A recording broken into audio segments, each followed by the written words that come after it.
তীব্র লোডশেডিংয়ের মধ্যেই আবারও উধাও গ্যাস। সিএনজি স্টেশনে গাড়ির দীর্ঘ লাইন, অনেক বাসায় জ্বলছে না চুলা, বিদ্যুতের লুকোচুরিতে অতিষ্ঠ সাধারণ মানুষ। রাত যত গভীর হচ্ছে লোডশেডিং তত বেড়ে যাচ্ছে। 1 ঘন্টা যদি থাকছে তো 2-3 ঘন্টা থাকবে না। সবচেয়ে কষ্ট হচ্ছে সন্ধ্যা থেকে রাত্রে।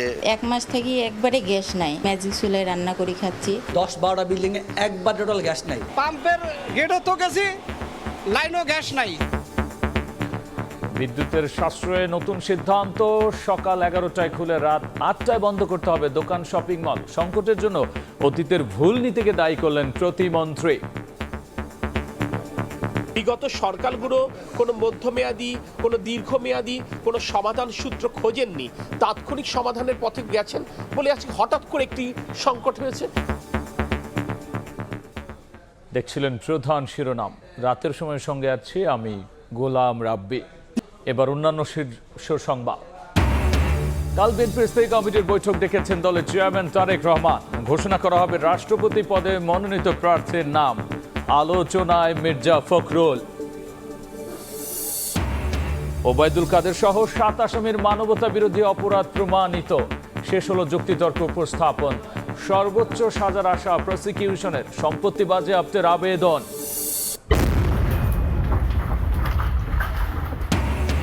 সাভারে 13 দিনের মাথায় আবারও প্রেসার কুকারে শক্তিশালী বোমা উদ্ধার। নিষ্ক্রিয় করল বোম ডিসপোজাল ইউনিট। বরিশালে আদালতের প্রধান ফটকে বিস্ফোরণে আতঙ্ক। গৃহকর্মী প্রেমিকাকে হত্যা দৃশ্য দেখে ফেলায় দম্পতিকেও খুন। সিলেটে ট্রিপল মার্ডারে অভিযুক্ত যুবক পুলিশের জালে, তদন্ত করে ব্যবস্থা নেবে পুলিশ। এবং একাদশ শ্রেণীতে ভর্তির আবেদন শুরু 15 সেপ্টেম্বর। 12 নভেম্বর থেকে ক্লাস। ফি বেশি নিলে ব্যবস্থা, দেরি হওয়ায় সিলেবাস নিয়ে সুনির্দিষ্ট পরিকল্পনার পরামর্শ।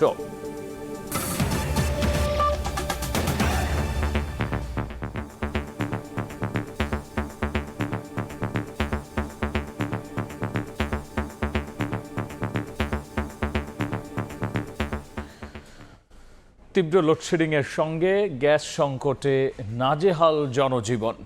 বিদ্যুতের লুকোচুরিতে অতিষ্ঠ সাধারণ মানুষ।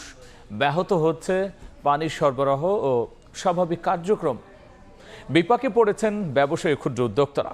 এদিকে দেশ জুড়ে ফের তীব্র গ্যাস সংকটে বাড়ছে বিড়ম্বনা। ফিলিং স্টেশনে ঘন্টার পর ঘন্টা অপেক্ষার পরও মিলছে না গ্যাস। চুলা না জ্বলায় বাসাবাড়িতে শেষ নেই দুর্ভোগের।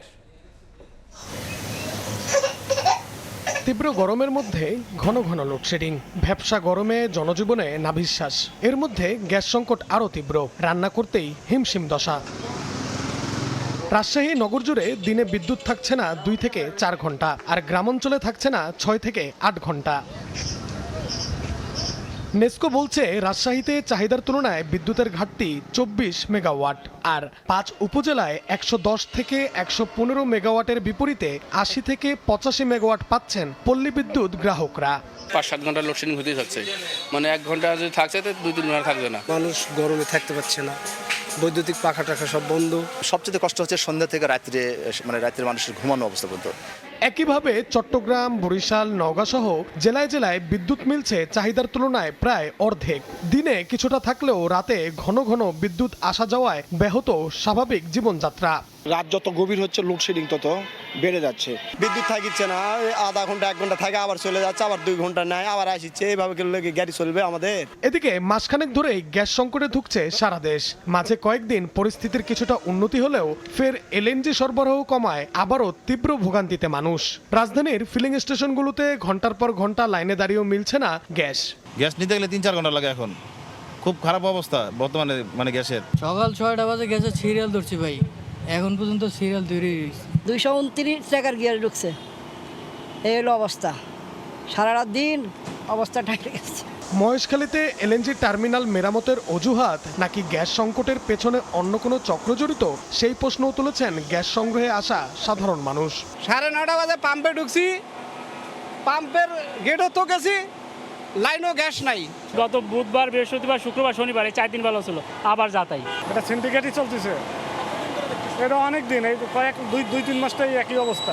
গ্যাসের হাহাকারে সংকটে আবাসিক খাত। কলাবাগান, ধানমন্ডি, মিরপুর, লালমাটিয়া, মোহাম্মদপুর সহ রাজধানীর অনেক এলাকার বাসাবাড়িতেও জ্বলছে না চুলা। আমাদের এখানে বিগত 10-12টা বিল্ডিং এ একবার টোটাল গ্যাস নাই। 3 দিন হইতে আমরা কোনো গ্যাসও পাই না, খাইতেও পারি না, ভাত খাওয়া তো বন্ধ, না খাওয়ানোর অবস্থা। আগামী সপ্তাহ থেকে গ্যাস সরবরাহ স্বাভাবিক হতে পারে বলে আশা গ্যাস বিতরণ সংস্থাগুলোর।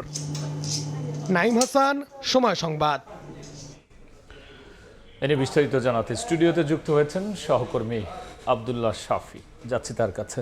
শাফি, আমরা তীব্র গ্যাস সংকটের চিত্র দেখতে পাচ্ছি।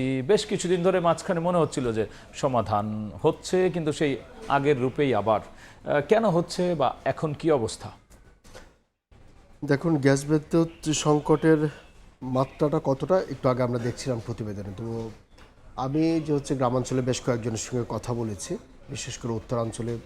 একজন বলছেন যে তিনি হচ্ছে লাকড়ির বিজনেস করেন, কাঠের বিজনেস করেন, কাঠ কাটেন। তো সকাল থেকে এটা মেশিন শুরু হয়, তারপর বিকেল পর্যন্ত চলে, তারপরে এটা দিয়ে তার আরও কয়েকজন শ্রমিক আছে, সেটা মানে তাদের সংসারও চলে, ডে বেসিস কাজ করেন তারা। কিন্তু দেখা যাচ্ছে সকাল থেকেই তাদের বিদ্যুৎ নাই, বিদ্যুৎ আসলো বিকেল 5টা নাগাদ। সারাদিন সবাই বসে আছে, কারো কোনো কাজকর্ম নয়। আসলে একটা সম্ভাব্য সামনের দিনের পরিস্থিতি কি মানে হতে যাচ্ছে এই ব্যাপারেও তাদের কাছে স্পষ্ট ধারণা নাই, কারণ সরকারও কিন্তু ঠিকঠাক ধারণা দিতে পারছেন না। দেখুন, আমরা যেটি বলছিলাম যে হচ্ছে মানে শুধু একমাত্র লোডশেডিংয়ে যে হচ্ছে ব্যাপারটা এরকম না। লোডশেডিংটা হচ্ছে গ্যাস সংকটের কারণে, আর গ্যাস দিয়েই কিন্তু আবার বিদ্যুৎ উৎপাদন হয়। স্বাভাবিকভাবেই একবারে বহুমাত্রিক সমস্যা। এবং এই সিএনজি অভাবের কারণে কিন্তু পাম্পগুলোতে কিন্তু আমরা সেই বিদ্যুৎ, যখন তেলের যে সংকটটা ছিল জ্বালানির, তখন যে ক্রাইসিসটা তৈরি হয়েছিল, যে লম্বা সারি, ঘন্টার পর ঘন্টা ভোগান্তি, সেটা কিন্তু এবারও কিন্তু শুরু হচ্ছে। আমরা যেটা দেখছি যে পাম্পগুলোর সামনে, সেখানে যারা আসছেন গ্যাস নেওয়ার জন্য, যারা আসছেন তারা তো আসলে দৈনন্দিন ডে বেসিস কাজ করে। আসলে যারা সিএনজি চালিত গাড়ি চালান, প্রাইভেট কার চালান, তো তারা যখন পান না, তাদের একবারে হাড়ির মধ্যে কিন্তু এটার খবর পাওয়া যায়। যারা দিনকে দিন কাজ করেন, সিএনজি চালায়, যদি তারা ঠিকঠাক কাজ করতে না পারেন, হয়তো তারা বাজার করতে পারবেন না, নানা ধরনের সমস্যার মধ্যে কিন্তু তারা পড়বেন। তো যেটা সরকারের তরফ থেকে কিন্তু বলা হচ্ছে যে এই সংকটটা, কিন্তু সংকটটা কেন? সংকটটা তো একটা হচ্ছে, যেটা বলা হচ্ছে যে সাগরে যে আমাদের ভাসমান যে এলএনজি টার্মিনাল আছে, সেটা মেরামত করা হচ্ছে, কিন্তু কবে নাগাদ মেরামত করা শেষ হবে সেটা কিন্তু বলতে পারছেন না। সরকারের কোনো উদ্যোগ কি চোখে পড়ছে? সরকার তো এগুলো ঠিকঠাক করার চেষ্টা করছে, তবে আজকে যেটা বলছেন যে সরকার কিছু কৌশল অবলম্বন করছেন এটা মিটিগেট করার জন্য, উপশম করার জন্য। এর মধ্যে কিছুক্ষণ আগে সরকার একটা প্রজ্ঞাপন দিয়েছেন, যেখানে বলা হয়েছে যে সকাল 11টা থেকে রাত 8টা পর্যন্ত শপিং মল, দোকানপাট, আলোকসজ্জা এগুলো বন্ধ থাকবে। সন্ধ্যা 7টার পর আর কেউ আলোকসজ্জা করতে পারবে। এই নিয়ে একটি প্রতিবেদন রয়েছে, চলুন সেটি আমরা দেখে আসি। কয়েকদিন ধরে চলছে বিদ্যুৎ ও গ্যাসের তীব্র সংকট, এতে বেড়েছে জনভোগান্তি। এমন পরিস্থিতিতে বিদ্যুৎ সাশ্রয়ে শপিং মল, মার্কেট ও দোকানপাট রাত 8টার মধ্যে বন্ধ করার সিদ্ধান্ত নিয়েছে সরকার। একই সময়ের মধ্যে শেষ করতে হবে সামাজিক ও সাংস্কৃতিক সব ধরনের অনুষ্ঠান, আর সন্ধ্যা 7টার মধ্যে বন্ধ করতে হবে আলোকিত বিলবোর্ড ও আলোকসজ্জা। বুধবার বিদ্যুৎ, জ্বালানি ও খনিজ সম্পদ মন্ত্রণালয় থেকে এ নির্দেশনা জারি করা হয়। সিদ্ধান্ত বাস্তবায়নে স্থানীয় প্রশাসনকে যথাযথ ব্যবস্থা নিতেও নির্দেশ দিয়েছে সরকার। তবে হাসপাতাল, খাবার ও ওষুধের দোকানকে এ নির্দেশনার বাইরে রাখা হয়েছে। এদিকে সচিবালয়ে সাংবাদিকদের প্রশ্নের জবাবে বিদ্যুৎ ও জ্বালানি প্রতিমন্ত্রী বলেন, অতীতের ভুল নীতির কারণেই দেশে গ্যাস ও বিদ্যুতের সংকট। এক্সেলার টার্মিনালে এমনিতে 50% ক্যাপাসিটিতে রান করছে due to boiler fault, whereas আবার সামিট টার্মিনালে বে অফ বেঙ্গলের রাফ থাকবার কারণে আমরা cargo still waiting for discharge. That is the problem. বিগত সরকারগুলো কোনো মধ্যমেয়াদী, কোনো দীর্ঘমেয়াদী কোনো সমাধান সূত্র খোঁজেননি, তাৎক্ষণিক সমাধানের পথে গেছেন বলে আজকে হঠাৎ করে একটি সংকট হয়েছে। দেশি উৎপাদন রাতারাতি বাড়ানো সম্ভব নয়, এটা আপনারা জানেন, একটা দীর্ঘমেয়াদী একটা ব্যাপার। গ্যাস যদি আপনি পর্যাপ্ত সাপ্লাই না করতে পারেন তাহলে বিদ্যুতের সংকট হবে, পাওয়ার প্ল্যান্টটা না দিতে পারে। তারপর আমরা একটা কৌশল নিয়েছি, আমরা আশা করছি বিদ্যুৎ পরিস্থিতির কিছুটা হলে উন্নতি হবে। বুধবার থেকেই ধীরে ধীরে বিদ্যুৎ পরিস্থিতির উন্নতির ব্যাপারেও আশাবাদী প্রতিমন্ত্রী। এছাড়া মালয়েশিয়া থেকে আইএসও ট্যাঙ্কের মাধ্যমে এলএনজি আনার প্রক্রিয়া চলছে বলেও জানান তিনি। সামদানি প্রত্যয়, সময় সংবাদ, ঢাকা। স্বামী, সেক্ষেত্রে এই যে সিদ্ধান্ত, এটি কি আখেরে আসলে সুবিধা দিবে? ব্যবসায়ীরা কি বলছেন, সরকারের ভাবনাটাই বা কি? দেখুন, আখেরে কি সুবিধা দেবে কি দেবে না সেটি এখনো স্পষ্ট নয়, কারণ এখন পর্যন্ত বিশেষজ্ঞরা যে মতামতগুলো দিচ্ছেন যে খুব সহসাই এই সংকট কেটে যাবে তা বলা যাচ্ছে না। কারণ সংকট যেভাবে তৈরি হয়েছে, সংকটের 3টা কারণ ফাইন্ড আউট করা হয়েছে। এক হচ্ছে সাগরে যে এলএনজি টার্মিনাল যেটা নষ্ট হয়ে গেছে, মেরামত করা হচ্ছে, কবে নাগাদ মেরামত হবে সেটা এখনও পেট্রোবাংলা বলতে পারছে না। দ্বিতীয়ত হচ্ছে আন্তর্জাতিক যে স্পট মার্কেট থেকে এটা এলএনজিটা কেনা হয় সেই জায়গায় হচ্ছে তরতর করে দাম বাড়ছে। আগে যেটা ছিল এমবিবিটিউ $10, সেটা এখন হয়েছে দ্বিগুণ বেড়ে $21 হয়ে গেছে। এবং কাতার থেকে যে দীর্ঘমেয়াদী একটা চুক্তি ছিল, ইরান আমেরিকার যুদ্ধের কারণে সেই জায়গা থেকেও কিন্তু আমদানি বেশ ব্যাহত হচ্ছে, যার ফলে এইটা গুছাতেও প্রায় 2-3 বছর লেগে যেতে পারে। সংকটটা কিন্তু স্পষ্ট, কিন্তু এর পাশাপাশি যে বাংলাদেশের ভিতরেও তো গ্যাস উৎপাদন হয়, সেই গ্যাস উৎপাদনও কিন্তু মোটামুটি প্রায় আপনার যে অর্ধেকে নেমে এসেছে। আগে যেখানে 4,000 মিলিয়ন ঘনফুট চাহিদা ছিল, সেখানে এখন দেখা যাচ্ছে আমরা পাচ্ছি মাত্র 2 থেকে 2300 মিলিয়ন ঘনফুট। কিন্তু এসব জায়গায় সরকার বক্তব্য হচ্ছে যে আগের যে সরকারগুলো ছিল তাদের কিছু ভুল সিদ্ধান্তের কারণে এখনকার পরিস্থিতি তার তৈরি হয়েছে। তাদের ভুল সিদ্ধান্ত কি? তারা বলছে যে হচ্ছে নিজের পায়ে না দাঁড়িয়ে আমদানি নির্ভর করে তুলেছিল ওই যে এলএনজি জ্বালানির মার্কেটটা, সেই কারণে তাদের এই সংকটগুলো। এবং এর আগের সরকার যে 50টির মতো খুব খনন করেছিল, সেই জায়গায় খুব বেশি গ্যাস পাওয়া যায়নি। তাদের বক্তব্য হচ্ছে আমদানি থেকে যদি বেরিয়ে আসতে পারতো তাহলে হয়তো এই সংকটটা কাটানো যেত। পাশাপাশি আজকে যেটা হলো যে সরকার যে কৌশলগুলো নিচ্ছে, সেই কৌশলগুলো তো খুব স্বল্প সময়ের জন্য, যে হচ্ছে দোকানপাট, শপিং মল 11টা থেকে সন্ধ্যা 8টা পর্যন্ত বন্ধ করে দিতে হবে, এরপর আলোকসজ্জা সন্ধ্যা 7টার পর আর কেউ করতে পারবে না। এগুলো করে আসলে খুব বেশি যে হচ্ছে লাভবান হতে পারবে সেটা আসলে বলা যায় না। পাশাপাশি সারা দেশ জুড়েই যে সমস্ত মেলা হয় বিভিন্ন জায়গায় এবং কালচারাল অনুষ্ঠান হয় সন্ধ্যার পরে, সেগুলোও বন্ধ রাখার কথা কিন্তু এই প্রজ্ঞাপনের মধ্যে বলা হয়েছে। কিন্তু সরকার কিন্তু কিছু মধ্যমেয়াদী এবং দীর্ঘমেয়াদী পরিকল্পনার কথা বলছে, যে তারা বলছে সেক্ষেত্রে এই যে সংশ্লিষ্ট যারা আছেন, যে এই প্রজ্ঞাপন সংশ্লিষ্ট লোকজন, তাদের কারো কি বক্তব্য পাওয়া গেছে বা তারা কি প্রতিক্রিয়া জানিয়েছেন? তাদের প্রতিক্রিয়া তো স্বাভাবিকভাবেই যে ব্যবসা বাণিজ্য ব্যাহত হবে। ব্যবসায়ীরা বলছেন যে ব্যবসা বাণিজ্য এখন ব্যাহত হবে, যেখানে 9টা থেকে রাত 9টা পর্যন্ত ছিল, এখন এইখানে 2 ঘন্টা কমে গেল, ওই দিক দিয়ে রাত আবার 1 ঘন্টা কমে গেল, 3 ঘন্টা কিন্তু ব্যবসার টাইম কমে গেল। আর স্বাভাবিকভাবেই দেখা যাচ্ছে যে ব্যবসা বাণিজ্য শুরু হয়, বাংলাদেশে যে কালচারটা, ব্যবসা বাণিজ্য শুরু হয় দুপুরের পর থেকে রাত 10টা-11টা পর্যন্ত চলে। অফিস আদালত শেষ করে মানুষ বাজারে যায়, তারপর শপিং মলগুলোতে যায়, সেখানে কেনাকাটা যা প্রয়োজন করে। কিন্তু এই জায়গা থেকে বেরিয়ে আসতে হয়তো দেরি হবে, এবং সেই জায়গায় ব্যবসায়ীরা কিভাবে এটার সঙ্গে খাপ খাওয়াবেন, কারণ দিনের বেলায় যে বিদ্যুৎ থাকছে তার গ্যারেন্টি কি, আর কতদিনই বা থাকবে এইটারও তো কোনো গ্যারান্টি নেই। আজকে সারাদিনই কিন্তু যা বিভিন্ন ঢাকার বাইরে যে সমস্ত এলাকায়, বিশেষ করে উত্তরাঞ্চলে তীব্র যে লোডশেডিংটা হচ্ছে, সেটা তো সবসময় থাকবে। তাহলে কিন্তু কারণ হিসেবে কি উঠে আসছে? লোডশেডিংয়ের কারণ হিসেবে বলা হচ্ছে যে উৎপাদন কম। কারণ আগে যেটা দেখা যাচ্ছে, বাংলাদেশের চাহিদা হচ্ছে 15 থেকে 18,000 মেগাওয়াট, কিন্তু এখন লোডশেডিং হচ্ছে প্রায় 4,000 মেগাওয়াটের মতো। স্বাভাবিকভাবে সবকিছু, এবং অলরেডি 41টি বিদ্যুৎ উৎপাদন কেন্দ্র বন্ধ হয়ে গেছে এবং 60টির মতো ঢুকছে, যে তারাও হয়তো গ্যাস সংকটের কারণে বন্ধ হয়ে যেতে পারে। এরকম পরিস্থিতি যদি হয় তাহলে সামনের দিনে আসলে কি হবে, যে আমাদেরকে প্রাকৃতিকভাবে বাঁচার উপায় খুঁজতে হবে কিনা, সেটা হয়তো সময়। আব্দুল্লাহ শেখ, অসংখ্য ধন্যবাদ আলোচনায় যুক্ত হওয়ার জন্য। গ্যাস ও জ্বালানি সংকটে পরিস্থিতি এবং একই সাথে সরকারের উদ্যোগ এবং করণীয় নিয়ে আলোচনার জন্য স্টুডিওতে যুক্ত হয়েছিলেন সহকর্মী আব্দুল্লাহ শাফি। এবার যাচ্ছি আমার হাতে থাকা অন্য খবরে। বৃহস্পতিবার দুপুরে বিএনপির স্থায়ী কমিটির বৈঠক ডেকেছেন দলের চেয়ারম্যান ও প্রধানমন্ত্রী তারেক রহমান। দুপুর 12টায় সরকার প্রধানের সভাপতিত্বে এই বৈঠক অনুষ্ঠিত হওয়ার কথা রয়েছে। এতে অংশ নেবে দলের শীর্ষ নেতৃত্ব সহ নীতি নির্ধারণী পর্যায়ের নেতারা। সমসাময়িক রাজনৈতিক বিভিন্ন বিষয়ে বৈঠকে আলোচনা হবে। বৈঠকের পর রাষ্ট্রপতি পদে বিএনপি মনোনীত প্রার্থীর নাম ঘোষণা করা হতে পারে। এক্ষেত্রে সবচেয়ে বেশি আলোচনায় রয়েছেন বিএনপির মহাসচিব ও এলজিআরডি মন্ত্রী মির্জা ফখরুল ইসলাম আলমগীরের নাম।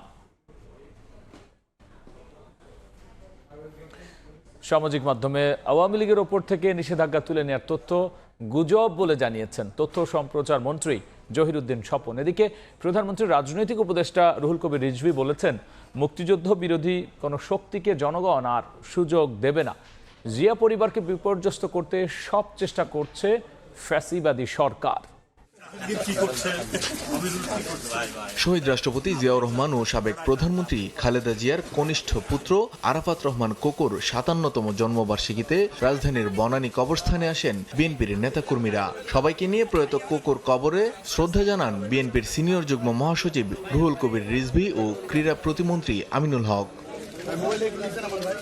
পরে রুহুল কবির রিজভী বলেন, মুক্তিযোদ্ধা পরিবার বলেই জিয়াউর রহমানের উত্তরসূরিদের পরিকল্পিতভাবে ধ্বংস করার চেষ্টা করেছে ফ্যাসিবাদী সরকার। এ সময় মুক্তিযুদ্ধ বিরোধী কোনো শক্তিকে জনগণ আর সুযোগ দেবে না বলে হুঁশিয়ারি দেন তিনি। মুক্তিযুদ্ধের এই পরিবারকে ধ্বংস করার জন্য শেখ হাসিনা এমন কোনো কাজ করেননি, কারণ মুক্তিযুদ্ধে তার পরিবারের অবদান নাই। প্রকারান্তরে ৭১কে ছোট করার জন্য, ৭১কে ইতিহাস থেকে মুছে দেওয়ার জন্য বর্তমানে কোনো রাজনৈতিক দল প্রচেষ্টা চালাচ্ছে। রাজধানীর ফরেন সার্ভিস একাডেমিতে যুব দিবসের অনুষ্ঠান শেষে তথ্য ও সম্প্রচার মন্ত্রী বলেন, আওয়ামী লীগের কার্যক্রমের উপর নিষেধাজ্ঞা প্রত্যাহার নিয়ে সামাজিক যোগাযোগ মাধ্যমে ছড়িয়ে পড়ার তথ্য গুজব। আওয়ামী লীগের উপর নাকি নিষেধাজ্ঞা তুলে নেওয়ার একটা গুজব ছড়িয়ে পড়েছে। এই ধরনের কোনো গুজব এখন পর্যন্ত সরকারের কানে আসেনি। যে গুজব কানে আসে নাই সে বিষয়কে আমরা এখন পর্যন্ত কগনিজেন্সে নিতে চাচ্ছি না। এ সময় তরুণদের মানব সম্পদে পরিণত করতে সরকার কাজ করছে বলে জানান যুব প্রতিমন্ত্রী মানিক মোহাম্মদ ওমর। সময় সংবাদ, ঢাকা। সাভারে আবারও প্রেসার কুকারে শক্তিশালী বোমা উদ্ধারের পর নিষ্ক্রিয় করল বোম ডিসপোজাল ইউনিট। সকালে সাধাপুর এলাকা থেকে উদ্ধার করা বোমাটি বিকেলে নিষ্ক্রিয় করা হয়। এর আগে সাভারের শ্যামপুরে একটি ফ্ল্যাটে জঙ্গি কার্যক্রম পরিচালনার অভিযোগে অভিযান চালায় সিটিটিসি। সাভারে আবারও প্রেসার কুকারে শক্তিশালী বোমার বিস্ফোরণ ঘটিয়ে নিষ্ক্রিয় করল বোম ডিসপোজাল ইউনিট। সকালে সাধাপুরের ঘোড়া মসজিদের সামনের মাঠে একটি নীল ড্রাম পড়ে থাকতে দেখেন স্থানীয়রা। ড্রামটি খোলার পর ভেতরে একটি প্রেসার কুকার, দুটি রিমোট কন্ট্রোল দেখতে পান তারা। পরে সাভার মডেল থানা পুলিশ ঘটনাস্থলে পৌঁছে প্রেসার কুকার সদৃশ বস্তুটিকে শক্তিশালী বোমা হিসেবে শনাক্ত করে। উদ্ধার করা বোমাটি বিকেল 3:30টার দিকে নিষ্ক্রিয় করা হয়। বিকট বিস্ফোরণের শব্দ শোনা যায় কয়েক কিলোমিটার দূরেও। বারবার এমন বিস্ফোরক উদ্ধারের ঘটনায় আতঙ্কিত এলাকাবাসী। ওই বোম বার করা থিয়া পরে একটা কোরআন শরীফ পাচ্ছি, দুটাই মোট আছে ওই ড্রাম ভিতর। এখন তো আতঙ্কিত আছি এবং ভবিষ্যতের জন্য আমরা আতঙ্কিত।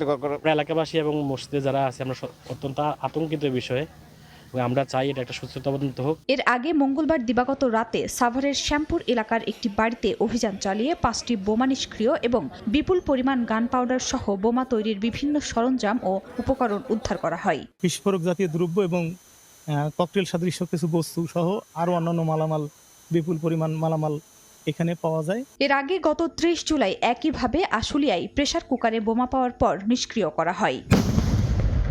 সময় সংবাদ, সাভার। বরিশাল জেলা দায়রা জজ আদালতের প্রধান ফটকে বিস্ফোরণ হয়েছে। বেলা 11:15টার দিকে আকস্মিক বিস্ফোরণের বিকট শব্দে আদালত চত্বরে আতঙ্কের সৃষ্টি হতে কেউ হতাহত হননি। ঘটনাস্থল ঘিরে রেখেছে আইন শৃঙ্খলা বাহিনী। পাশাপাশি বিস্ফোরিত বস্তুটির ধরন ও উৎস চিহ্নিত করতে কাজ করছে পুলিশ। বিএনপিপন্থী আইনজীবীদের অভিযোগ, জনমনে আতঙ্ক তৈরি করতেই বিস্ফোরণ ঘটিয়েছে পলাতক ফ্যাসিস্ট চক্র।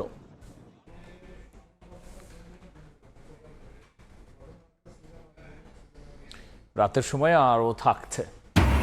পুকুরে গোসলে নেমে প্রাণ গেল চট্টগ্রাম প্রকৌশল বিশ্ববিদ্যালয়ের 2 শিক্ষার্থী। নেত্রকোনায় খেলার সময় পানিতে পড়ে 2 শিশুর মৃত্যু। জুলাই হত্যা মামলায় ওবায়দুল কাদের সহ 7 আসামির মানবতা বিরোধী অপরাধের প্রমাণ মিলেছে। যুক্তিতর্ক উপস্থাপন শেষে এই তথ্য জানান চিফ প্রসিকিউটর। তার আশা, আসামিদের সর্বোচ্চ সাজা নিশ্চিত করা সম্ভব হবে। আবেদন করা হয়েছে সম্পত্তি বাজেয়াপ্ত করারও। পরিস্থিতিতে অনেকে অপ্রত্যাশিতভাবে আহত। জুলাই আন্দোলনের উত্তাল সময়ে বৈষম্য বিরোধী ছাত্র আন্দোলনের সমন্বয়কদের ডিবি কার্যালয়ে আটকে রাখা এবং পরে তাদেরকে আপ্যায়নের ছবি সামাজিক যোগাযোগ মাধ্যমে ছড়িয়ে পড়ায় দেশ জুড়ে তীব্র প্রতিক্রিয়া ও সমালোচনার ঝড় ওঠে। এবার সেই ঘটনার নেপথ্যের তথ্য সামনে এলো প্রসিকিউশনের মাধ্যমে। ট্রাইব্যুনালে দাখিল করা কার্যক্রম নিষিদ্ধ আওয়ামী লীগ সাধারণ সম্পাদক ওবায়দুল কাদের এবং তৎকালীন স্বরাষ্ট্রমন্ত্রী আসাদুজ্জামান খান কামালের ফোনালাপ বিশ্লেষণে স্পষ্ট হয়, ছবি প্রকাশ শুধু ডিবি কার্যালয়ের অভ্যন্তরীণ সিদ্ধান্ত ছিল না, এর পেছনে ছিল তৎকালীন স্বরাষ্ট্রমন্ত্রীর সরাসরি নির্দেশনা। হারুন বেদি সরাই দিচ্ছেন, উনি তো খুব অ্যাডামেন্ট, আমরা সরাই নেই, ওই ইয়ে রাখছে, ডিএমপিতেই রাখতেছি। উনি বলছিলেন অন্যখানে দিতে, আমি ডিএমপিতেই রেখে দিচ্ছি। একটু নেত্রীও তো বিরক্ত হয়েছে, খাওয়াই ওই ছবি কেন? না না, এ খাওয়ার ডিসিশনটা কে দিয়েছে স্যার? আমার স্বরাষ্ট্রমন্ত্রী, আমার এসডির চিফ, এরা দিয়েছে খাওয়ানোর জন্য। তারা নির্দেশ দিয়েছে তোমাকে ছবি তুলে বাইরে পাঠাতে। জি স্যার, জি স্যার, ছবি তোলা প্লাস হলো বিবৃতিটা প্রকাশ, ছবিটা নিজের কাছে রেখে দিবা। না না, ওনারা তো বলছে প্রকাশ করার জন্য। প্রসিকিউশনের তথ্য মতে ওবায়দুল কাদেরের সঙ্গে অন্য এক কথোপকথনে উঠে আসে, সমন্বয়কদের ছবি প্রকাশের পর গোয়েন্দা কর্মকর্তা হারুনের ভূমিকায় শেখ হাসিনা কতটা অসন্তুষ্ট ছিলেন। চিফ প্রসিকিউটর জানান, ট্রাইব্যুনালে যে ধরনের অকাট্য তথ্য প্রমাণ ও অডিও রেকর্ড উপস্থাপন করা হয়েছে তাতে ওবায়দুল কাদের সহ 7 আসামির সর্বোচ্চ সাজা নিশ্চিত করা সম্ভব হবে। ওবায়দুল কাদেরের যে সহযোগী অন্য যে 6 জন, তারাও কিন্তু এরকমই দায়িত্বজ্ঞানহীন, তারা রাজনৈতিক নেতা, তারা মানবতা বিরোধী অপরাধ সংগঠন করেছে, তাদের ব্যক্তিগত দায় আছে, তাদের সুপিরিয়র কমান্ড দায় আছে। সেই কারণে দুইটি দায়েরই আমরা সর্বোচ্চ শাস্তি তাদেরকে আমরা চেয়েছি। জুলাই আন্দোলন দমনে সারা দেশে 3,05,000 গুলি ব্যবহার করা হয়েছে বলেও জানায় প্রসিকিউশন। শাহরিয়ার সৌমিক, সময় সংবাদ, ঢাকা। নতুন কমিশন দায়িত্ব নিলে সাবেক রাষ্ট্রপতি মোহাম্মদ শাহাবুদ্দিনের দুর্নীতির অভিযোগের বিষয়ে ব্যবস্থা নেওয়া হবে বলে জানিয়েছেন দুদক সচিব সাইদুর রহমান খান। তিনি বলেন, এমন অভিযোগের ক্ষেত্রে সাধারণত কমিশনের মাধ্যমে পরবর্তী কার্যক্রম গ্রহণ করা হয়। এর আগে ইসলামী ব্যাংক থেকে ঋণের নামে 500 কোটি টাকা আত্মসাতের অভিযোগে সাবেক রাষ্ট্রপতি শাহাবুদ্দিন সহ 38 জনের বিরুদ্ধে অভিযোগ দায়ের করেন ওই ব্যাংকের এক কর্মকর্তা। নানা কারণে আলোচনা সমালোচনায় ছিলেন সাবেক রাষ্ট্রপতি মোহাম্মদ শাহাবুদ্দিন। মেয়াদ পূর্ণ হওয়ার আগে গত 24 জুলাই স্বাস্থ্যগত কারণ দেখিয়ে পদত্যাগ করেন তিনি। এর পরপরই গত 29 জুলাই ইসলামী ব্যাংকের ফরেন এক্সচেঞ্জ কর্পোরেট শাখার assistant vice president Mohammad Yasin Ali দুদকে তার বিরুদ্ধে একটি অভিযোগ দায়ের করেন। এতে বলা হয়, ইসলামী ব্যাংক এস আলমের নিয়ন্ত্রণে থাকা অবস্থায় অ্যাননটেক্স গ্রুপের ইউনুস বাদলের সহযোগী প্রতিষ্ঠানকে ঋণের নামে 500 কোটি টাকা দিয়ে আত্মসাৎ করা হয়, যেখানে সাবেক রাষ্ট্রপতি মোহাম্মদ শাহাবুদ্দিন, এস আলম সহ 38 জনের সংশ্লিষ্টতা রয়েছে।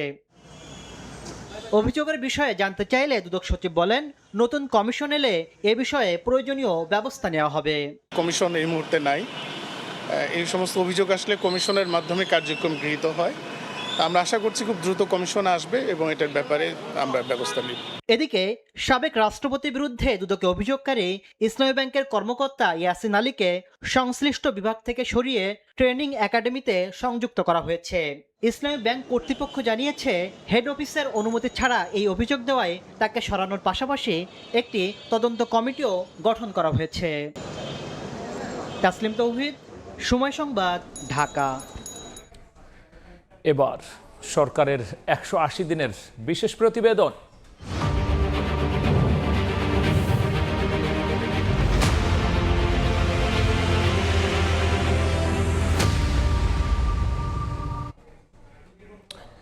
নদীমাতৃক বাংলাদেশে অবহেলায় হারিয়েছিল দেশ জুড়ে ছড়িয়ে থাকা অসংখ্য খালবিল।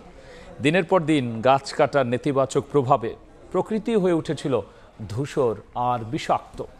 পরিবেশের সামগ্রিক উন্নয়নে বিএনপি সরকারের নির্বাচনী প্রতিশ্রুতি বাস্তবায়নের অংশ হিসেবে দায়িত্ব পাওয়ার প্রথম 180 দিনের পরিকল্পনা শতভাগ বাস্তবায়ন হয়েছে। এমন তথ্য তুলে ধরে সংশ্লিষ্ট মন্ত্রণালয়গুলো জানিয়েছে, সরকারের অবশিষ্ট সময়ে ইশতেহার পূরণে নেওয়া হচ্ছে সময়োপযোগী উদ্যোগ। মুরসালিন হক জুনায়েদের রিপোর্টে বিস্তারিত। বৈশ্বিক জলবায়ু পরিবর্তনে ক্ষতিগ্রস্ত হওয়ার পাশাপাশি দেশের ভেতরে নদী, খাল, বিল শুকিয়ে যাওয়া আর সবুজ হারিয়ে যাওয়া সব মিলে পরিবেশগত সমস্যা সমাধানে ত্রয়োদশ সংসদ নির্বাচনের ইশতেহারে 5 বছরে সারা দেশে 20,000 কিলোমিটার খাল খনন বা পুনঃখনন এবং 25 কোটি বৃক্ষরোপণের কথা জানায় বিএনপি। রাষ্ট্র পরিচালনার দায়িত্ব পাওয়ার পর শুরু হয় প্রতিশ্রুতি বাস্তবায়ন, নেওয়া হয় 180 দিনের পরিকল্পনা। এই সময়ে 1200 কিলোমিটার খাল খনন এবং 3.5 কোটি গাছের চারা রোপণে যে উদ্যোগ নেওয়া হয়েছিল নির্ধারিত সময়ে তা সম্পন্ন হয়েছে বলে জানিয়েছেন সংশ্লিষ্ট মন্ত্রীরা। আগামী 15-20 দিনের ভিতরে আমরা 3.5 কোটি বৃক্ষরোপণ শেষ করা। আমাদের যে কমিটমেন্ট ছিল আমরা সেগুলা ম্যাক্সিমামটাই ফুলফিল করেছি। 1200 কিলোমিটার খাল খনন কর্মসূচি ইতিমধ্যে সমাপ্ত করেছি। মন্ত্রীরা জানান সরকারের প্রতিশ্রুতি পূরণে ইতিমধ্যেই খাল খননের জন্য নেওয়া হয়েছে নতুন প্রকল্প আর বৃক্ষরোপণের জন্য আসছে নতুন নীতিমালা ও সরকারি উদ্যোগ। আমাদের নতুনভাবে যে প্রকল্প হাতে নেওয়া দরকার সে প্রকল্পটি আমরা যাচাই-বাছাইয়ের ক্ষেত্রে শেষ করেছি।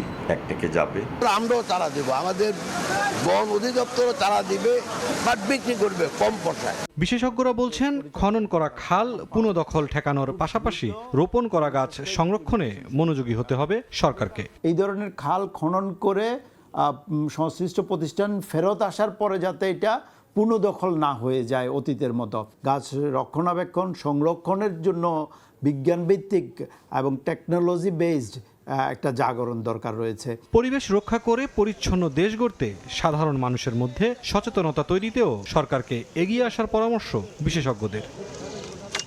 জলাশয় এবং পানি প্রবাহের দখল দূষণ প্রতিরোধের পাশাপাশি পরিবেশ রক্ষায় বনায়নের প্রয়োজনীয়তা ঠাঁই পেয়েছিল সরকারের নির্বাচনী প্রতিশ্রুতিতে। এসব ইস্যুতে সরকারের প্রথম 180 দিনের কর্মসূচি আগামী 4.5 বছরে অবশিষ্ট প্রতিশ্রুতি পূরণের কার্যক্রম কতটা বেগবান করবে সেটি দেখার অপেক্ষা। মুরসালিন হক জুনায়েদ, সময় সংবাদ, ঢাকা। সিলেটে গৃহকর্মী প্রেমিকাকে হত্যার দৃশ্য দেখে ফেলায় দম্পতিকে নিজ বাসায় ছুরিকাঘাতে করা হয় খুন। এই ঘটনায় অভিযুক্তকে আটক করেছে পুলিশ। হত্যাকাণ্ডে জড়িতের কথা স্বীকার করেছে অভিযুক্ত যুবক। পুলিশ জানায় বারান্দায় রক্ত দেখে প্রতিবেশীরা খবর দিলে ঘটনাস্থল থেকে 3 জনের লাশ উদ্ধার করা হয়। তদন্ত করে ব্যবস্থা নেওয়া হবে বলে জানিয়েছে পুলিশ। সিলেট মহানগরীর মিতালী আবাসিক এলাকার 111 নম্বর ভবনের 2য় তলায় থাকতেন বৃদ্ধ আব্দুস সাত্তার ও সুরাইয়া দম্পতি। বাসায় সহায়তার জন্য ছিলেন এক গৃহপরিচারিকা। পুলিশ জানায় গৃহপরিচারিকা তাহমিনার সঙ্গে পরকীয়া সম্পর্কে জড়িয়ে পড়ে কসাই যুবক বাবুল। বুধবার সকাল 9:30টার দিকে পূর্ব পরিকল্পনা অনুযায়ী বাবুল ওই ফ্ল্যাটে আসে। এক পর্যায়ে কথা কাটাকাটি শুরু হলে ছুরিকাঘাতে প্রেমিকা তাহমিনাকে হত্যা করে বাবুল। পাশের কক্ষ থেকে গৃহকর্ত্রী সুরাইয়া ছুটে এলে তাকেও হত্যা করে। পরে গৃহকর্তা আব্দুস সাত্তারকে হত্যার পর পালিয়ে যায় সে। হত্যাকাণ্ডে ব্যবহৃত ছুরি ফেলে যায় পাশের জঙ্গলে। নিজ বাসা থেকে আটক করা হয় বাবুলকে। প্রাইমারি ইন্ট্রিগেশন এবং যে মোটিভ সব মিলিয়ে আমরা আপাতত একজনকে আমরা জানতে পেরেছি। হয়তো আমরা পরে যদি তার সাথে ফার্দার ইন্ট্রিগেশন করে এর মধ্যে আরো কেউ জড়িত কিনা আমরা হয়তো পরে এটা জানতে পারি। নিহত আব্দুস সাত্তার সুরাইয়া বেগম দম্পতির 4 সন্তান যুক্তরাষ্ট্র ও যুক্তরাজ্যে বসবাস করেন। সময় সংবাদ, সিলেট। মাদক বিক্রির পাওনা পরিশোধ না করায় পল্লবীতে বিএনপি কর্মী আলমগীরকে গুলি করে ল্যাংড়া রুবেল। 4 সহযোগী সহ তার গ্রেফতারের পর ডিবি জানায় রিকশা চালক থেকে ভয়ঙ্কর খুনি হয়ে ওঠে রুবেল। মাদক কারবারের টাকায় নামে বেনামে গড়েছে গাড়ি ও বাড়িও। 7 আগস্ট বিকেল 5:30টা রাজধানীর পল্লবীতে গাড়িতে এসে গুলি করা হয় 23 নম্বর ওয়ার্ডের বিএনপি সদস্য আলমগীর হোসেনকে। এ সময় গুলিবিদ্ধ হন এক নারী পথচারীও। ঘটনার পর ছায়াতদন্ত শুরু করে পুলিশের গোয়েন্দা বিভাগ। সিসিটিভি ফুটেজ ও তথ্য প্রযুক্তির সহায়তায় শনাক্ত করা হয় ব্যবহৃত গাড়িটি। গ্রেফতার হন গাড়ির মালিক হামিদ খান ওরফে মাখন, যদিও এর প্রকৃত মালিক মাদক ব্যবসায়ী ল্যাংড়া রুবেল। মাখনের দেয়া তথ্যে গ্রেফতার করা হয় পারভেজ ও রাব্বিকে। সবশেষ সহযোগী সহ ডিবির জালে ধরা পড়ে ল্যাংড়া রুবেলও। তার কাছ থেকে উদ্ধার করা হয় বিদেশি পিস্তল, 2টি ম্যাগজিন, মাদক ও একটি গাড়ি। বুধবার ডিএমপি মিডিয়া সেন্টারে এক সংবাদ সম্মেলনে ডিবি জানায় এক সময়ের রিকশা চালক ল্যাংড়া রুবেল এখন চিহ্নিত মাদক ব্যবসায়ী। মাদক বিক্রির 15 লাখ টাকা পরিশোধ না করায় আলমগীরের ওপর গুলির ঘটনা ঘটায় রুবেল। আলমগীর একজন চিহ্নিত মাদক ব্যবসায়ী, তার নামেও ঢাকা শহরে অনেকগুলো মামলা আছে। 15 লক্ষ টাকার এই মাদক সংক্রান্ত ক্রয় বিক্রয়ের একটা হিসাব নিয়ে তাদের ভিতর দ্বন্দ্ব ছিল। মাদক বিক্রির টাকায় নামে বেনামে সম্পদের পাহাড় গড়ে তুলেছেন রুবেল। আলিশান বাড়ির পাশাপাশি কিনেছেন দুটি গাড়িও। দুটো গাড়ি তার অপরাধ কর্মকাণ্ডের সঙ্গে জড়িত হতো। গাড়ি নাম্বার প্লেট দিয়ে সার্চ দিয়ে বিআরটিতে দেখলাম যে গাড়িগুলো অন্য নামে রেজিস্ট্রেশন। যে দুইজন ব্যক্তির নামে দুটো গাড়ি রেজিস্ট্রেশনকৃত, আমরা তাদেরকে জিজ্ঞাসা করছি, তারা স্বীকার করেছে পুলিশের প্রাথমিক জিজ্ঞাসাবাদে যে এই দুটো গাড়ি রুবেল কিনে দিছে। প্রাসাদের মতো অট্টালিকা সে বানাইছে, তার অন্য কোনো ইনকামের সোর্স নাই। মাদক ব্যবসায়ী তার ইনকামের একমাত্র উৎস। হত্যা, অস্ত্র, মাদক সহ বিভিন্ন মামলার আসামি এই ল্যাংড়া রুবেল। তার বাকি সহযোগীদের ধরতে অভিযান চালাচ্ছে ডিবি। মাসুদুর রহমান, সময় সংবাদ, ঢাকা।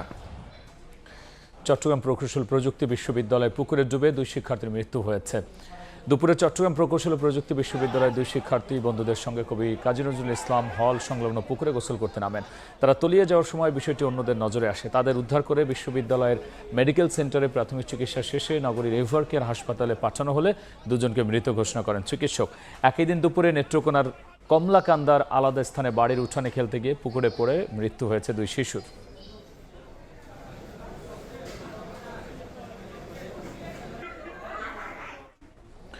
র্যাবের নাম বদলে আসছে এসআরবি বা স্পেশাল রেসপন্স ব্যাটালিয়ন। নতুন এই ইউনিটকে ফৌজদারি অপরাধের তদন্ত করার দায়িত্ব দেওয়া হয়েছে আইনের খসড়ায়। দেখব বুলবুল রেজা রিপোর্ট।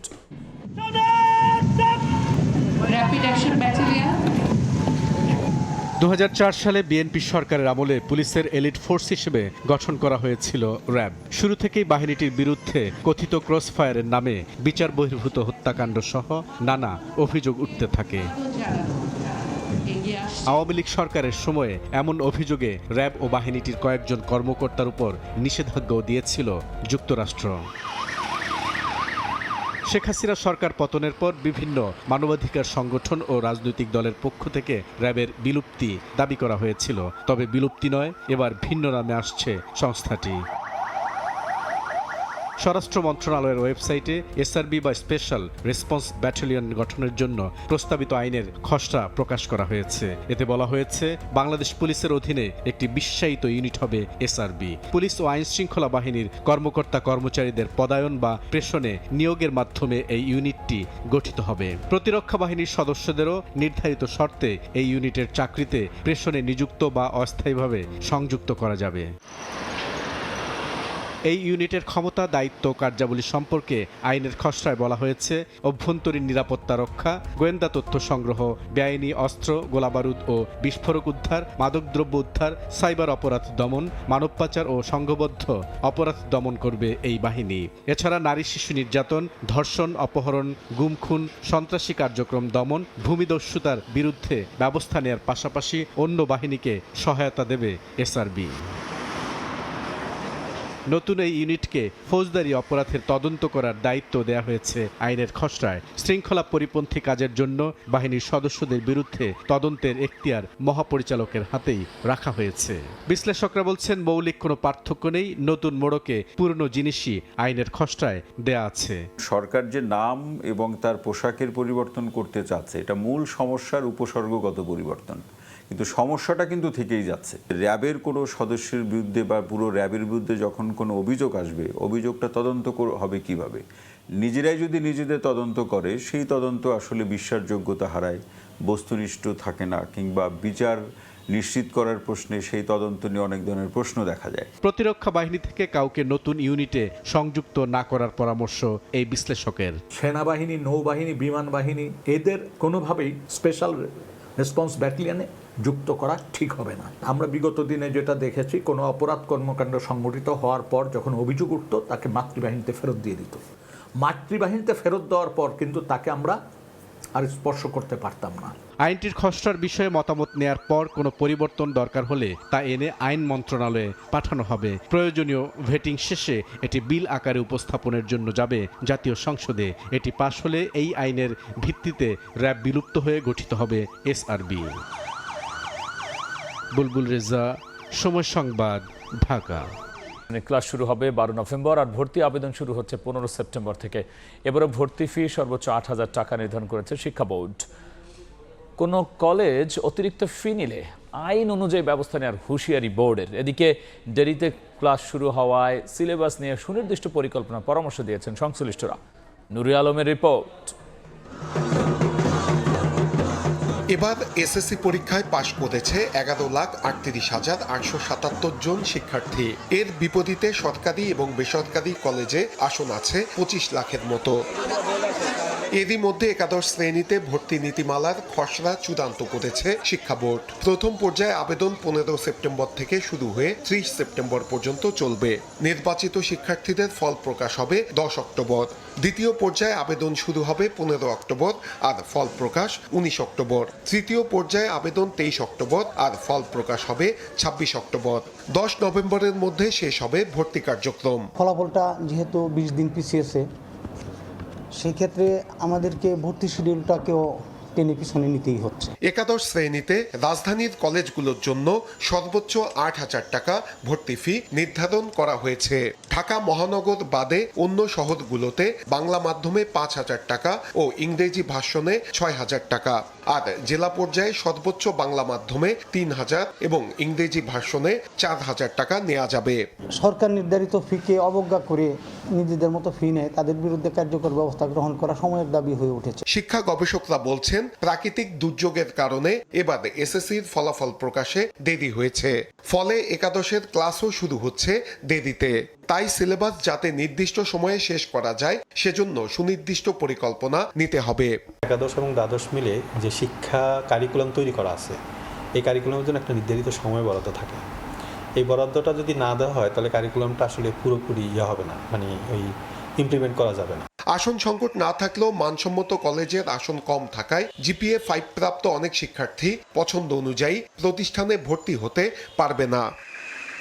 একাদশ শ্রেণীর ভর্তিতে প্রতি বছরই ফি নির্ধারণ করলেও বেশিরভাগ নামী কলেজই সেই নির্দেশনা মানে না। শিক্ষা সংশ্লিষ্টতা বলছেন, অতিরিক্ত ফি নেওয়া ঠেকাতে হলে ভর্তির সময়ে নিয়মিতভাবে প্রতিষ্ঠানগুলোতে নজরদারি করতে হবে শিক্ষা বোর্ডকে। নূরে আলম, সময় সংবাদ, ঢাকা।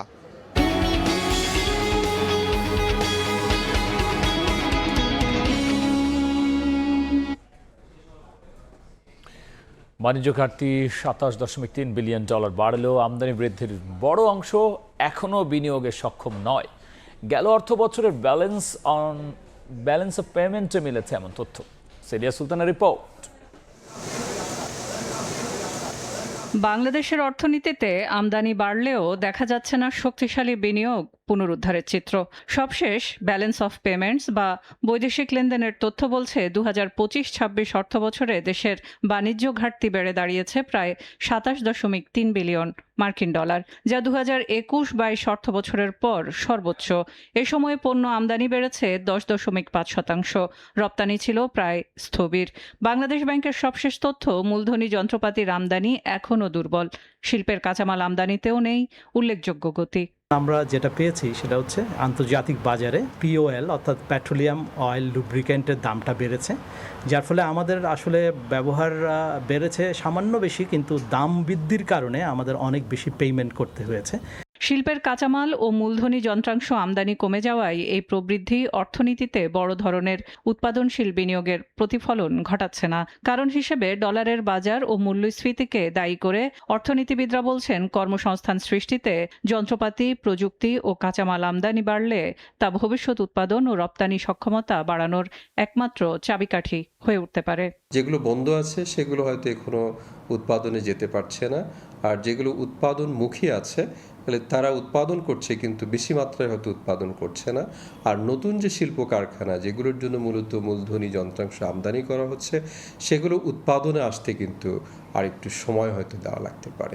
2024-25 অর্থ বছরে নিট বৈদেশিক সহায়তার প্রবাহ ছিল প্রায় 6.46 বিলিয়ন মার্কিন ডলার, যেখানে 2025-26 অর্থ বছরে কমে এসেছে 4.09 বিলিয়ন ডলারে। এই সময়ের মধ্যে মধ্য ও দীর্ঘমেয়াদী ঋণের প্রবাহ কমেছে প্রায় 20.5%। বিপরীতে বৈদেশিক ঋণের আসল পরিশোধ পেমেন্ট বেড়ে দাঁড়িয়েছে 20.7%। সেলিয়া সুলতানা, সময় সংবাদ, ঢাকা। চলতি অর্থ বছরের শুরুতেই বাজারে পণ্যমূল্য নিয়ে মিলেছে স্বস্তির খবর। মঙ্গলবার প্রকাশিত বাংলাদেশ পরিসংখ্যান ব্যুরো বিবিএস এর তথ্য বলছে, টানা 3 মাস 9% বেশি মূল্যস্ফীতি থাকার পর জুলাই মাসে কমল। পাশাপাশি কমেছে গ্রাম ও শহরের মূল্যস্ফীতিও। বাজারে পণ্যের দাম বাড়লে সবচেয়ে বড় চাপে পড়ে সাধারণ মানুষের আয়। মূল্যস্ফীতির সবচেয়ে বড় চাপ তাই অনুভূত হয় মানুষের দৈনন্দিন বাজার ও সংসারের বাজেটেই। তবে চলতি অর্থ বছরের শুরুতে বাজারে পণ্যমূল্য নিয়ে মিলেছে স্বস্তির খবর। মঙ্গলবার প্রকাশিত বাংলাদেশ পরিসংখ্যান ব্যুরো বিবিএস এর তথ্য বলছে, জুলাই মাসে মূল্যস্ফীতি কিছুটা কমে 8.32% ছিল। টানা 3 মাস 9%-এর বেশি মূল্যস্ফীতি থাকার পর জুলাই মাসে কমল। বিবিএস এর হিসাব অনুসারে গত জুলাই মাসে খাদ্য মূল্যস্ফীতি হয়েছে 7.16%, আর খাদ্য বহির্ভূত মূল্যস্ফীতি হয় 9.28%।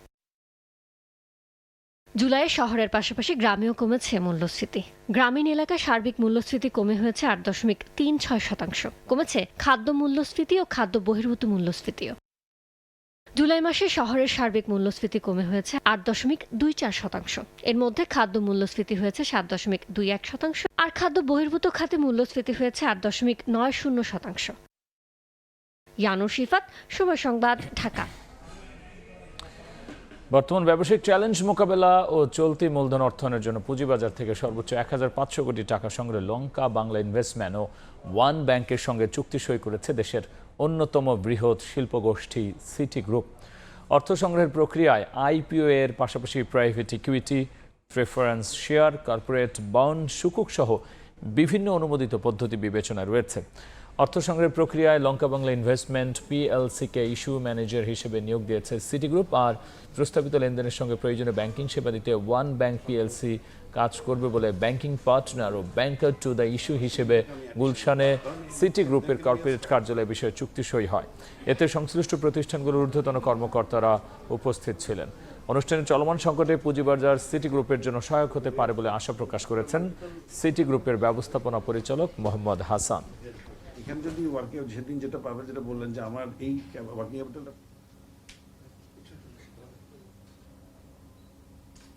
আমরা যদি বাংলাদেশে ফাইন্যান্সিয়াল মার্কেটটা দেখি, তাহলে আমরা দেখতে পাবো যে আমাদের এই বাংলাদেশে আসলে উদ্যোক্তারা আপনার বেশি অংশে আসলে কমার্শিয়াল ব্যাংকগুলোর উপর ডিপেন্ডেন্ট। এর আমি মনে করি এর প্রধান একটা কারণ হচ্ছে যে ক্যাপিটাল মার্কেটে একটা আস্থার অভাব ছিল। আমরাও এর ব্যতিক্রম ছিলাম না আসলে।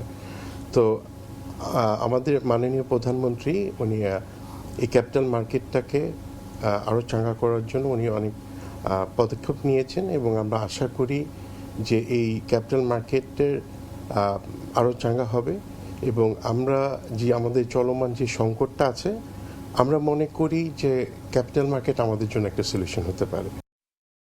দিবস আজ। হাতি রক্ষায় প্রতি বছর নানা কর্মসূচি নেওয়া হলেও দেশের বনাঞ্চলে বাড়ছে হাতির মৃত্যু। বন বিভাগের তথ্য বলছে, গত 8 বছরে দেশে মারা গেছে 1.5 শতাধিক হাতি। 107টি ইআরটি গঠন সহ হাতির সংরক্ষণে নেওয়া হয়েছে বেশ কিছু উদ্যোগ বলে জানিয়েছেন পরিবেশ মন্ত্রী। বনের ভিতর এক সময় অবাধ বিচরণ ছিল হাতির, কিন্তু বন উজাড়, বসতি সম্প্রসারণ আর বিচরণ পথে মানুষের দখল বদলে দিয়েছে সেই চিত্র। খাবারের সন্ধানে লোকালয়ে ঢুকে পড়ছে হাতি, ঘটছে নানা দুর্ঘটনা, কোথাও বৈদ্যুতিক তার, কোথাও ফাঁদ, কিংবা নানা কারণে প্রাণ হারাচ্ছেন বন্য এই প্রাণী। এমন বাস্তবতায় রাজধানীর আগারগাঁওয়ের বন ভবনে পালিত হলো বিশ্ব হাতি দিবস। এ সময় হাতির নিরাপদ আবাসস্থল রক্ষা, বিচরণ পথ দখলমুক্ত রাখা, অবৈধ শিকার ও পাচার বন্ধ এবং সংঘাতপ্রবণ এলাকায় কার্যকর ব্যবস্থাপনার উপর জোর দেন আগত বক্তারা। তাদের করিডোর ধ্বংস করে, তাদের বাসস্থান ধ্বংস করে আমরা যদি মনে করি শুধুমাত্র মানুষের উন্নয়ন করে আমরা বেঁচে থাকতে পারবো, আমরা কিন্তু পারবো না। যেটি আছে এখনো আমাদের প্রকৃতিতে, সেটিকে যদি আমরা সংরক্ষণ করতে পারি, তাহলেও অন্ততপক্ষে আমরা যেসব দেশ থেকে হাতি দ্রুত নিঃশেষ হয়ে যাচ্ছে, সেই দেশের তালিকায় অন্ততপক্ষে বাংলাদেশ পড়বে না। পরিবেশমন্ত্রী জানিয়েছেন, মানুষ হাতি সংঘাত কমাতে 159টি এলিফ্যান্ট রেসপন্স টিম ইআরটি গঠন সহ হাতি সংরক্ষণে নেওয়া হয়েছে বেশ কিছু উদ্যোগ। আন্তর্জাতিক অঙ্গীকারের আলোকে বন অধিদপ্তর হাতি রক্ষা সর্বোচ্চ গুরুত্ব দিয়ে কাজ করে যাচ্ছে। বাংলাদেশ সরকার হাতি সংরক্ষণের গুরুত্বের সঙ্গে বিবেচনা করছে। বিশ্ব হাতি দিবসের বার্তা শুধু হাতি রক্ষায় সচেতনতা বৃদ্ধিই নয়, বরং মানুষ ও হাতির নিরাপদ সহাবস্থান নিশ্চিত করা। বাংলাদেশে আবু সাইদ নিশান, সময় সংবাদ, ঢাকা। দেখছেন রাতের সময়। এবার দেশে বাইরের খবর। বিরল মহাজাগতিক দৃশ্যের সাক্ষী হওয়ার অপেক্ষায় ইউরোপের লাখ লাখ মানুষ। 27 বছর পর পূর্ণ সূর্যগ্রহণ দেখতে যুক্তরাজ্য সহ বিভিন্ন দেশে প্রস্তুতি নিয়েছেন বহু মানুষ। যুক্তরাজ্যে 90% সূর্যগ্রহণ দেখা যাবে। এছাড়াও স্পেন এবং আইসল্যান্ডে দেখা যাবে পূর্ণ সূর্যগ্রহণ। 1999 সালের পর এবারই প্রথম ইউরোপের বিভিন্ন অঞ্চল থেকে পূর্ণ সূর্যগ্রহণ দেখার সুযোগ মিলছে। বিশ্বজুড়ে এবার প্রায় 98 কোটি মানুষ সূর্যের আংশিক বা পূর্ণগ্রহণ প্রত্যক্ষ করতে পারবেন। বিরল এই মহাজাগতিক ঘটনা উপভোগ করতে এরই মধ্যে বিশ্বের বিভিন্ন প্রান্তে জড়ো হয়েছেন অসংখ্য মানুষ।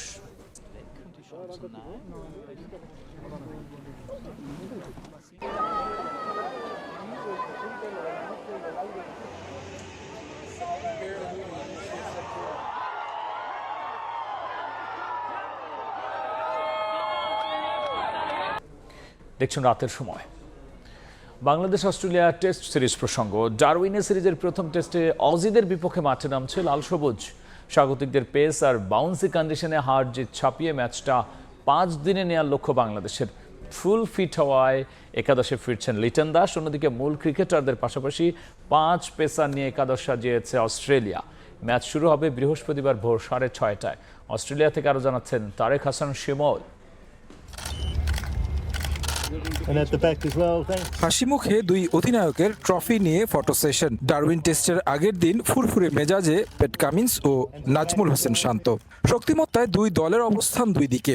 আইসিসি টেস্ট র্যাঙ্কিংয়ের 1 নম্বরে থাকা দলটার বিপক্ষে যে তাদের কন্ডিশনে কঠিন পরীক্ষা দিতে হবে তা জানা আছে শান্তর। উইকেট নিয়ে আলোচনা হয়েছে অনেক। গ্রাসি উইকেটে দায়িত্বটা থাকবে বোলারদের, তবে ব্যাটসম্যানদের খেলতে হবে লম্বা ইনিংস। বোলিং এবং ব্যাটিং দুই দিকেই সাহায্য থাকবে, বাট আমার মনে হয় বোলাররা হয়তো একটু বেশি বেনিফিট পেতে পারে। অজিদের মাটিতে টেস্ট খেলার সুযোগ হয় কালে ভাদ্রে। শান্ত লাকি অধিনায়ক সেই সুযোগটা পেয়েছেন। একই সঙ্গে সিরিজটা স্মরণীয় করে রাখতে মুখিয়ে দল। সবাই উজ্জীবিত ভালো ক্রিকেট খেলতে। 5 দিন ভালো ক্রিকেট খেলতে চাই, প্রত্যেকটা সেশন বাই সেশন খেলতে চাই। হাসি খুশি প্রেস কনফারেন্সে কামিন্স জানিয়ে দিলেন একাদশটা। তবে বাংলাদেশ নিয়ে প্রশ্নে সতর্ক উত্তর, হালকাভাবে নয় বরং শক্ত প্রতিপক্ষ মানছেন টাইগারদের। বাংলাদেশ সাম্প্রতিক সময়ে দারুণ ক্রিকেট খেলছে, তারা শক্তিশালী প্রতিপক্ষ। ম্যাচটা এত সহজ হবে না। বাংলাদেশ নিয়মিত অস্ট্রেলিয়া সফর করুক, সেটা আমরাও চাই। ভিন্ন দেশের বিপক্ষে খেললে অভিজ্ঞতাও হবে। শেষ হচ্ছে 23 বছরের অপেক্ষা। ডারউইনে মাঠে নামার অপেক্ষায় টিম টাইগার্স। আইসিসি র্যাঙ্কিংয়ে দুই দলের অবস্থান বলে দেয় লড়াইটা হতে যাচ্ছে অসম। তবে সাম্প্রতিক পারফরমেন্স বাংলাদেশকে আত্মবিশ্বাস দিচ্ছে। শান্ত তাই আশাবাদী কঠিন একটা লড়াই উপহার দিতে। ডারউইনের মারারা স্টেডিয়াম থেকে তারেক হাসান শিমুল, সময় সংবাদ, অস্ট্রেলিয়া। এ পর্যায়ে শীর্ষ সংবাদ জানিয়ে দিচ্ছি আরও একবার। তীব্র লোডশেডিংয়ের মধ্যেই আবার উদাও গ্যাস। সিএনজি স্টেশনে গাড়ির লাইন। অনেক বাসায় জ্বলছে না চুলা। বিদ্যুৎ সাশ্রয়ের নতুন সিদ্ধান্ত। রাত 8টায় বন্ধ হবে দোকান, শপিং মল। কাল বিএনপির স্থায়ী কমিটির বৈঠক ডেকেছেন দলের চেয়ারম্যান তারেক রহমান। ঘোষণা করা হবে রাষ্ট্রপতি পদে মনোনীত প্রার্থীর নাম। আলোচনায় মির্জা ফখরুল।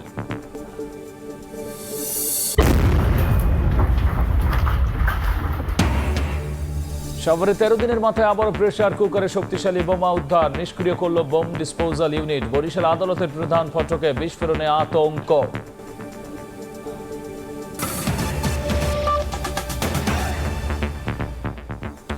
এই ছিল রাতের সময়। এরপর দেখবেন সম্পাদকীয়। সঙ্গেই থাকুন সময়।